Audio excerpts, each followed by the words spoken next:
Olá, pessoal. Agora a gente vai apresentar o relatório do projeto do Sistema de Esteiras Modular, desenvolvido na metodologia de projeto de máquinas do curso de Engenharia Mecânica, da UTFPR Campus Guarapuava. Então, fazendo aqui uma breve introdução, eu vou falar sobre o público-alvo desse projeto, que é focado no setor de e-commerce. Esse setor ele cresceu 16,7% em 2023 e movimentou 196 bilhões de reais. Então, é um setor que depende muito da eficiência do transporte, principalmente dentro dos galpões de armazenamento, transportando produtos para vários pontos ali dentro desse galpão.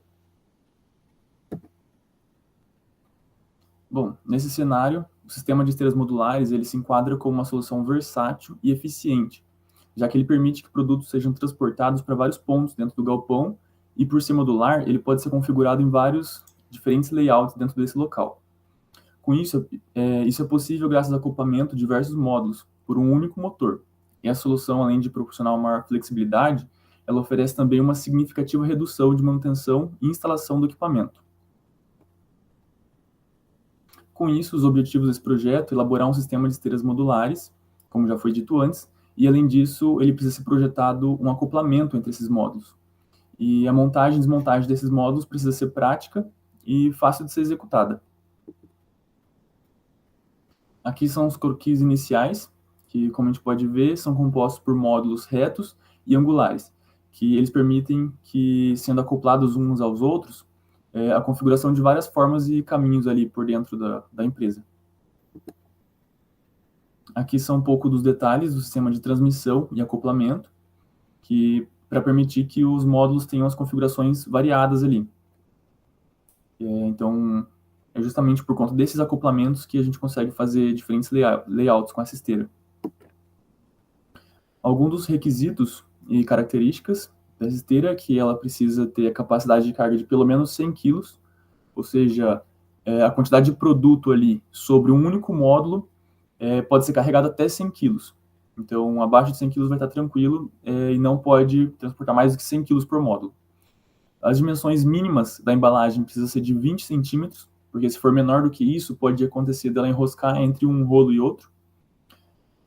Além disso, a instalação precisa ser uma superfície plana, porque essa esteira não possui uma regulagem de altura, e também ele pode ser utilizado somente um ponto de alimentação, ou seja, um motor ali que consegue movimentar várias esteiras. Então, como elas vão estar acopladas umas às outras por aquele sistema de transmissão, então esse único motor vai alimentar várias esteiras. E precisa ter a conexão mecânica entre os módulos, justamente para poder ter esse acoplamento, e o sistema todo precisa ser desmontável, ou seja, entre uma esteira e outra consegue acoplar e desacoplar facilmente. Da definição e objetivos, bom, as principais características que apresentam soluções do produto é que ele deve ser de fácil reconfiguração dos módulos, como eu disse, tem que ser facilmente os funcionários irem lá e desmontarem e montarem de uma outra forma, fazendo outro caminho. Então, outra característica que ele pode carregar até 100 kg, conforme já foi dito. Além disso, esse projeto ele apresenta uma redução de custos por contar com um motor para vários módulos e também por ter opção reta e com ângulo de 45 graus. Isso serve como solução para os diferentes layouts. Das principais características que não apresentam soluções produtos é que ele não carrega produtos abaixo de 20 centímetros. Além disso, ele não suporta produtos, não suporta mais do que 100 kg por módulo, carregando produtos ali, e cada módulo não deve pesar acima de 140 kg, por conta que senão fica difícil o manuseio ali, a reconfiguração dos layouts. Aqui sobre a árvore do projeto. Então, para desenvolver, ela foi utilizada a técnica do diagrama FAST, que ele permite organizar e visualizar as funções de um produto de forma hierárquica e lógica. Nessa figura, a gente pode ver a árvore desenvolvida para esse projeto e mostra como as funções requeridas dos itens se conectam e interagem para formar um sistema. Essa árvore é dividida em sistema, subsistema e componentes. Aqui a gente pode ver o sistema da árvore, que indica o verbo, que nesse caso aqui é transportar. Além disso, ele indica o objeto, que no caso aqui são os produtos, e indica o padrão, que quer dizer que ele faz uma função de tal maneira, que nesse caso aqui é o que seria de um ponto a outro, ou seja, vai transportar os produtos de um ponto a outro, oferecendo a versatilidade. Então, seguindo aqui, a gente pode ver os subsistemas, além disso, os componentes do módulo reto, os componentes do módulo angular. Bom, eu não vou me aprofundar muito nisso, então eu vou passar aqui a palavra para o Thiago para ele falar sobre o DFMEA. Bom, com a árvore montada, nós começamos o DFMEA para identificar as falhas, causa, efeitos e avaliar os riscos para o nosso projeto. No DFMEA Top-Down, as principais severidades que encontramos foram de grau 8. As trincas ou fraturas nos suportes dos roletes e rompimento de correntes de transmissão, que causaria uma falha potencial de não transportar a mercadoria até um próximo módulo. As severidades de grau 5 intermediário são os desgastes acelerados dos roletes que poderiam afetar a capacidade de locomoção da mercadoria quando carregada com a carga máxima. E uma severidade leve é a corrosão de elementos da fixação, que é de grau 3.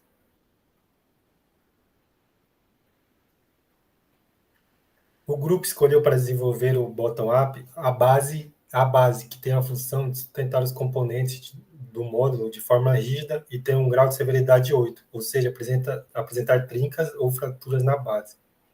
Uma causa pode ser a carga máxima não definida corretamente. E um controle preventivo é a fixação de parafusos sobredimensionados. E para fazer o controle detectivo pode ser feito através de uma análise virtual.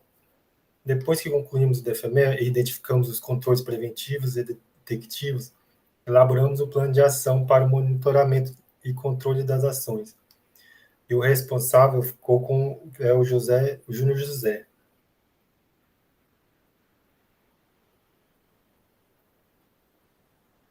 No projeto preliminar, foi desenvolvido um protótipo de um componente identificado com um risco considerável de falhar, para análise de engenharia e definição de fabricação. A base será composta de 3 componentes diferentes, 2 pernas verticais, uma travessa horizontal e 2 suportes para fixação de rodinhas móveis. Todas as peças foram desenhadas no formato de uma chapa metálica em plataforma CAD, e sua fabricação vai seguir a mesma lógica. Serão cortadas as chapas no laser e dobradas, e depois fixadas através de parafusos nas frações e que podem ser observadas na figura.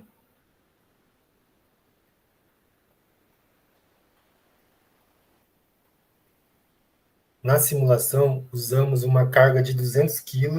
Na primeira simulação que a gente fez, a gente usou uma carga de 200 kg, as chapas inferiores fixas, a simulação do módulo sólido, e usamos o material da chapa de aço 10-20 de espessura de 3,16 polegadas.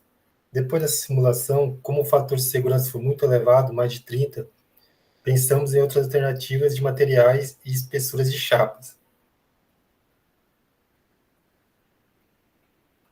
Nós escolhemos os materiais o aço 10-20, o aço 10-45, o aço inox e ISE 316 e o alumínio 10-60.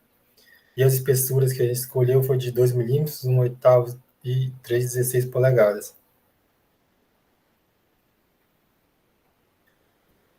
Com esse material foi feita uma simulação com o pior caso possível, que seria utilizando o alumínio, que é o material mais frágil, e uma chapa de 2 milímetros. E esse foi o resultado da simulação com 200 kg aplicados. A geometria fixa foi a parte inferior da estrutura. A tensão máxima desenvolvida foi nos orifícios de fixação, que foi de 22,2 megapascal. Como o limite de escoamento do material é de 27,6 megapascal, no pior caso possível, a gente teve um fator de segurança de 1,24. Para cargas estáticas, o fator de segurança recomendado é de 1,5, mas isso não quer dizer que 1,24 não pode nos atender. Como no pior caso a gente obteve um fator de segurança aceitável, as outras combinações de materiais e espessura iriam nos atender também. Bom, agora eu vou passar para o Júnior. Bom, como a gente obteve um determinado resultado considerado bom ali no pior caso. Então, a gente fez essa classificação de todos os materiais possíveis e todas as combinações de chapa para a gente encontrar qual seria a combinação perfeita. Pode passar o slide. Bom, então as duas combinações que se apresentaram mais viáveis foram a que tem o menor custo, que é a combinação do aço 1020 com a chapa de 2 milímetros, e a combinação que tem o menor peso, que é a combinação de alumínio com a chapa de 2 milímetros. Essa questão de preços ali, a gente retirou fazendo uma pesquisa local aqui. Então, as chapas que são vendidas no corte a laser, elas são comercializadas pelo preço do quilo. E aí, esse valor do peso, a gente encontrou no software CAD. Como a gente fez o desenho das peças, a gente foi alterando o material ali, as espessuras de chapas, e encontrando os valores dos pesos. E aí, cruzando com os valores do quilo de cada chapa, a gente encontrou o valor do preço de cada combinação. Aí, depois de um breve debate aqui com a equipe, a gente chegou à conclusão de que entre essas duas opções, a melhor delas seria a primeira, ali, de aço 1020 com a chapa de 2 milímetros. Por quê? A gente tem um pouco mais de peso ali em relação ao alumínio, cerca de 4 quilos, e o alumínio ele vai se mostrar muito mais caro ali, cerca de R$100 mais caro. Então, fazendo essa comparação entre ter 4 quilos a mais ou ter um custo a mais de R$100 em cada conjunto de base, a gente optou por ter um peso de 4 quilos a mais e ser um material mais em conta. Até porque esses 6,71 quilos dessa combinação não chega a ser um material, não chega a ser um componente pesado. É um componente bem leve comparado com as expectativas iniciais. Bom, depois foi realizada a mesma simulação na combinação escolhida, que seria a chapa de aço 1020 na espessura de 2 milímetros. E o coeficiente que a gente obteve foi um fator de segurança de 16,22. Ou seja, é um fator de segurança muito aceitável, aí bem confiável, que vai garantir a durabilidade e a eficiência do equipamento e vai atender muito bem também às cargas solicitadas. Então, o processo de fabricação, como o Thiago já havia comentado, ele vai ser por corte e dobra a laser, né? Então, esses dois modelos aqui são da travessa horizontal, esse primeiro, e a segunda imagem ali da perna vertical. Então, essas chapas é gerado um documento DWG com as linhas de corte dessa chapa. Aí, depois de inserir na máquina CNC, a máquina vai realizar o corte e a gente tem essas peças abertas, assim, né? As chapas planificadas. Aí, depois, o operador da máquina de dobra vai dobrar elas conforme a especificação ali no detalhamento.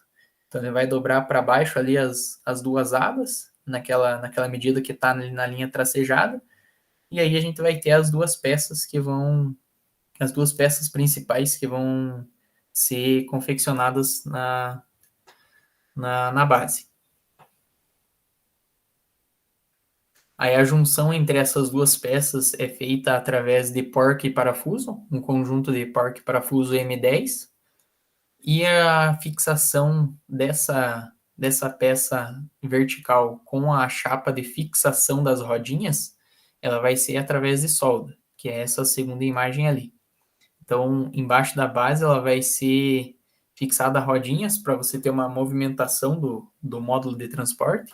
Aí essas rodinhas também, elas têm um freio na própria rodinha para que, enquanto você esteja operando o módulo, essa rodinha fique bloqueada e evite a movimentação. Tá, então algumas recomendações de operação do nosso sistema, né? Apesar do coeficiente de segurança ter dado bem elevado, é sempre importante a gente respeitar o limite de carga, não extrapolar o limite de carga definido em projeto, até pela questão dos demais componentes, né? sempre garantir uma fixação adequada dos componentes quando for fazer a montagem dele, um aperto correto ali dos parafusos e dos demais equipamentos. Sempre realizar uma inspeção prévia antes do uso ali, uma inspeção meio por cima para você buscar identificar eventuais falhas ali que possam estar ocorrendo no decorrer da aplicação.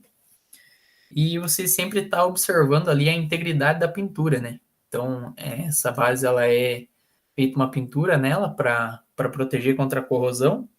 Então, se você sempre estar verificando ali a pintura para evitar de ter corrosão em possíveis riscos ou descascamento da pintura que possa vir a ocorrer na operação.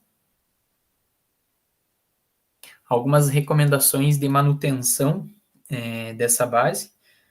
Então, também muito em cima das recomendações de operação, né? Fazer uma inspeção periódica ali, programar uma inspeção periódica mais minuciosa de cada tempo em tempo. Fazer um monitoramento na pintura e também com retoques que possam vir a ocorrer na pintura, porque a gente sabe que sempre vai ocorrer alguns riscos ou descascamento da tinta durante a operação, principalmente em áreas industriais, né? É muito difícil você ter esse cuidado com os equipamentos. Então, sempre está buscando retocar ali a pintura nas regiões afetadas. Fazer uma verificação frequente das soldas também, para garantir que não venham a ocorrer trincas nas soldas com o decorrer do tempo.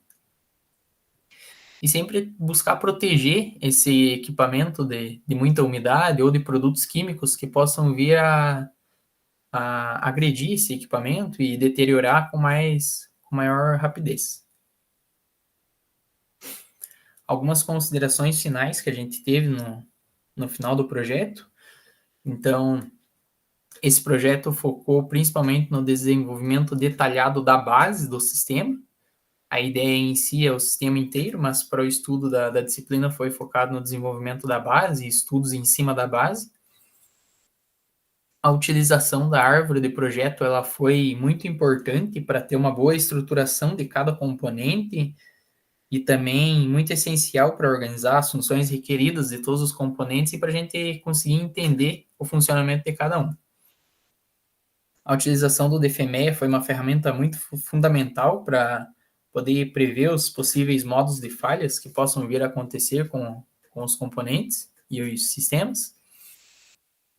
Apesar do sucesso nesse estudo da base, vale ressaltar que a gente não abrangeu um estudo minucioso dos demais componentes.